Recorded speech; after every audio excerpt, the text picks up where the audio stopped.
नाज़रीन, हिन वक़्तु असां मौजूदु आहियूं मदेरी शहर में, जिते 3 ॾींहं अॻु सांगड़ पुलिस कार्रवाई करे अब्दुल फताह अरबानीअ जे घर मां हिकु औरत ऐं हिकु मर्द खे गिरफ़्तार करे खणी विया आहिनि, जंहिंजे ख़िलाफ़ु अॼु हुन जे वारसनि हिते एहतिजाज कयो आहे। अचो त हिन खां पुछा कयूं त हिननि जो छा मुतालबो आहे, छा घुराए।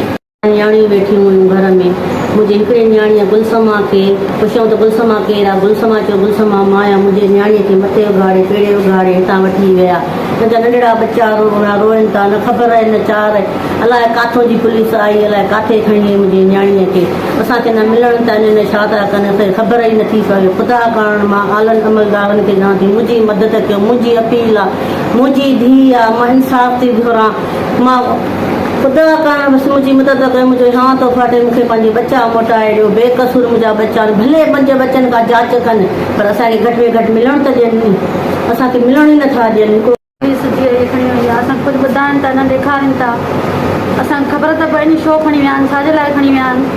बसि असांजे घर में ओचिते अची पिया। असां सभु 4 न्याणियूं वेठा हुआसीं, न असांजो न को मर्द हो न छा हुयो। असां कुझु हुननि खां पुछी बि न सघियासीं, ॿुधाइनि ई न पिया पिया।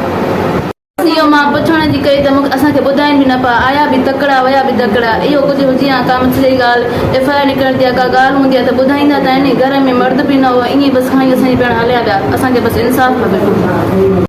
इन अंदरि पुलिस आई, तक़रीबन जीअं दहशतगर्द ईंदा आहिनि ईअं अचानक पुलिस अची करे असांजे घर में 2 माण्हू खणी विया आहिनि।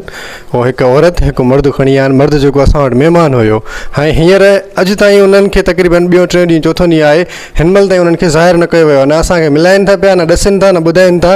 इहा कहिड़ी पुलिस आहे, इहो कहिड़ो कानून आहे? असांखे घटि में घटि ॿुधाइनि त सही, असांखे घटि में घटि मिलाइनि त सही न उन्हनि सां।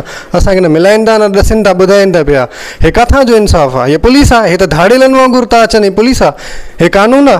कानून आहे इहो जेको धाड़ेलनि वांगुरु घिरी करे असांजी नियाणियूं की जीअं नंग खई हलिया था वञनि?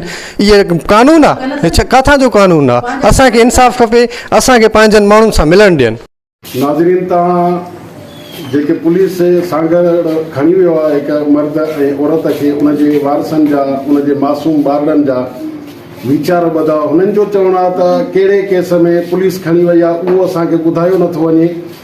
असांजो हिकु नौजवान ऐं हिकु औरत खणी विया आहिनि त असांजे दिलि तां छा गुज़रंदो हूंदो? असांखे केस जी नोयत ॿुधाई वञे, असांखे ॿुधायो वञे नी त कहिड़े केस में उनखे खणी विया आहिनि।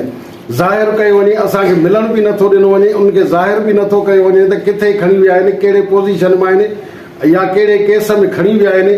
असांखे उहो नथो ॿुधायो वञे। कैमरा टीम सां गॾु आजुज़ भुट्टो, इबरत न्यूज़, मदे जी।